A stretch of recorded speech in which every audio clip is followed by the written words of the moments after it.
Is success is never owned, it is only rented. And it's not like paying mortgage once a month. In this particular case, we need to pay rent every single day. And that means in order to pay rent, we need to bring our A game to the table. My goal for this presentation is to do two things for you. The first is to describe what the factors are in the A game, and then hopefully give you some insights as to how you can improve your A game.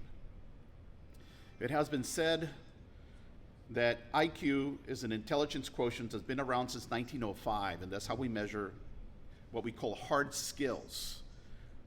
And EQ, it's only been around for 30 years, and that's how we measure soft skills. In the industry, they say that your IQ will get you hired, but your EQ will get you promoted or at least kept employed. It is that important. So what I like to do, as with any new subject, talk about the 5 W's and answer them, as well as how we can leverage that information. Who does it affect? It affects the person themselves, us, and then the people we deal with. Simon Sinek says that you should take your A game every time you go anywhere, because you never know when it's going to open your doors.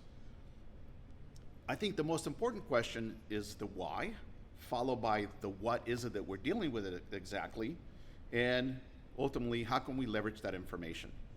So I'm going to eliminate the first 3 and focus on the last 3, which is the why first. There was a study done by Dr. Bradbury that said that emotional intelligence was responsible for 58% of their success. And then they looked at the highly productive people, and they found that 90% of those people had a high emotional intelligence quotient. And on the average, they made about $29,000 more than their counterparts. This is the average. Obviously, some people are going to make more. The most significant reason for why this should be important to you is because it leaves you with a mindset of fulfillment, not a feeling or a satisfaction of doing a good job. It's a mindset change of fulfillment, which is incredibly powerful. What is this concept about IQ and EQ? We'll talk about IQ first. IQ is made up by 3 things. A skill set that has to do with mathematical abilities, linguistic abilities, and visual abilities, followed by memory power and increased processing speed when you have a problem in front of you. This is what you learned in school for the most part, but you can learn it on your own. As opposed to how we measure that is a system that was devised in 1905 with an average of 90 to 100. And as you can tell, in the higher 160 range is where Einstein used to live. But in today's day and age, there are people that have IQs between 250 and 300. Not very many, a very small amount, but that's incredibly impressive to me.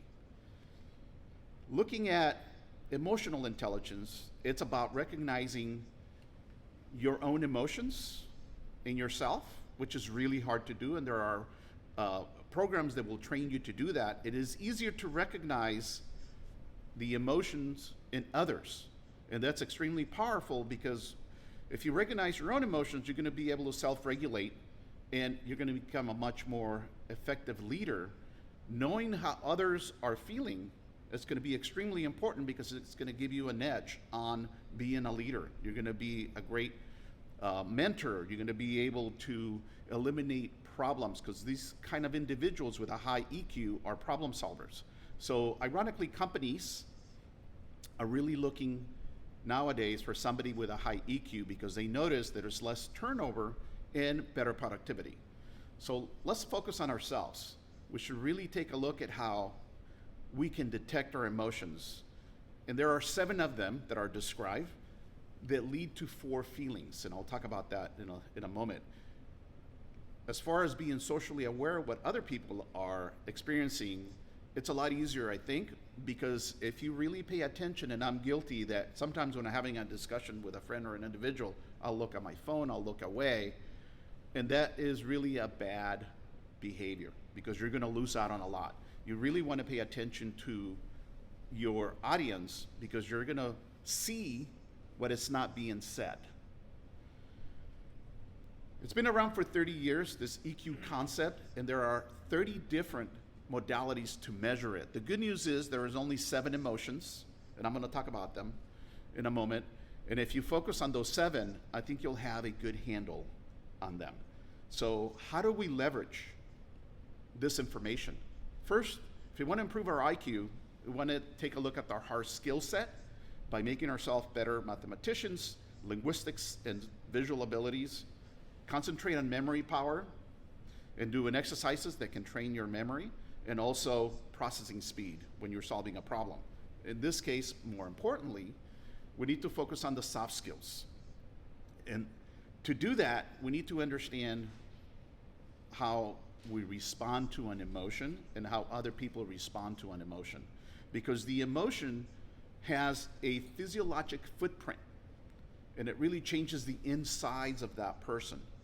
And that's why it's so hard for us to be aware. If you ask any woman whether a man knows what they're feeling, they're going to tell you no, because we're really poor at it. And it's difficult.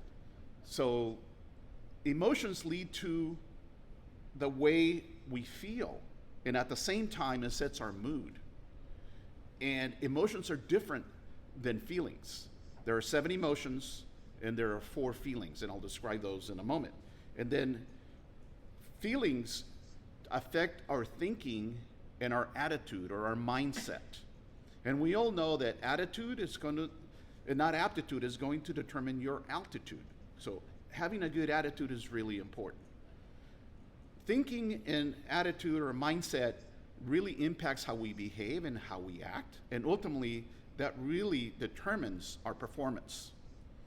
So if you're going to take a test, if you're participating in a Toastmasters event and you're anxious and you're nervous, what happens is going to affect the way you feel, it's going to affect your mood. And ultimately that's going to affect what you're thinking. And here we get into somatopsychic, how our body is responding to a stimulus and what our mind is doing, and then psychosomatic, because you can affect or suppress those feelings. Ultimately, emotions, especially strong emotions, they downgrade your memory power and processing speed, and it may even turn it off. We have seen many top performers do great for 4 or 5 days in a golf game and then fall apart on the last day. And this is the reason why. So here's a table just to share with you what some of the programs that teach people how to recognize their emotions go through. They really focus on the vital signs, skin temperature, as well as conductance. And they provide constant feedback with different scenarios so you can learn to recognize how you feel inside. It is easier to recognize in others than it is in yourself. So moving forward to others, there are 4 feelings: being happy, being sad, being angry, or being in fear.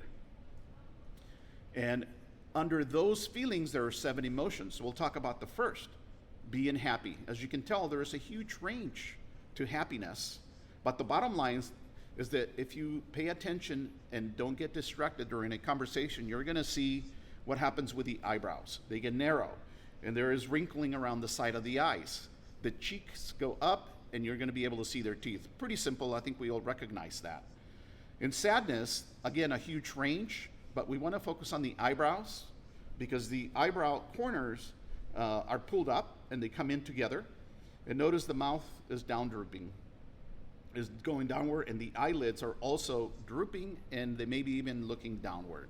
They may tell you that they feel great. And I was talking to Denny the other day, and he said one of his colleagues was talking about how he felt, and he said, "I feel fantastic." I said, "Come on, man. Look at your face, analyze really what you feel, because that is not in congruence with what you're telling us. You're looking sad." So I think what happens in this situation is that it facilitates the ability to recognize how other people feel, but they're not telling you for many different reasons, and you can address it up front. The other is being angry. A huge range again, but typically the eyebrows go up a big, wide open stare, and they pucker the mouth.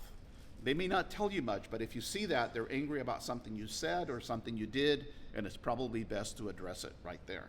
Along with that is contempt, and this is the only expression that has a unilateral finding where the corner of the mouth goes up a little bit. Those people are unhappy with you. And disgust, huge range, but typically you're going to be able to recognize that right away. And there's something that you did, maybe you didn't shower, but there's something that upsets them. Or you may be expressing that. Your eyebrows go in, they're lower, they wrinkle, and that's pretty typical. The bridge of the nose, their upper lip is inverted, an inverted U, and their lower lip goes out a little bit, it protrudes. The last two is fear. Eyebrows go up, eyes wide open, the mouth drops, and it retracts back a little bit. And then surprise. Surprise is a form of fear because you don't know what's coming. And the eyebrows go up, the upper eyelids are raised, and the jaw is dropped. If you focus on these expressions, they're divided into macro expressions. They last 2 to 3 seconds, or micro expressions, which last 1/10 to 2/10 of a second. The caution is that an expert liar can learn to manipulate macro expressions, but they will not be able to manipulate micro expressions. So if you're not looking at that individual, you may miss that clue that they're not being honest with you, or perhaps that they're not feeling appropriately during that conversation.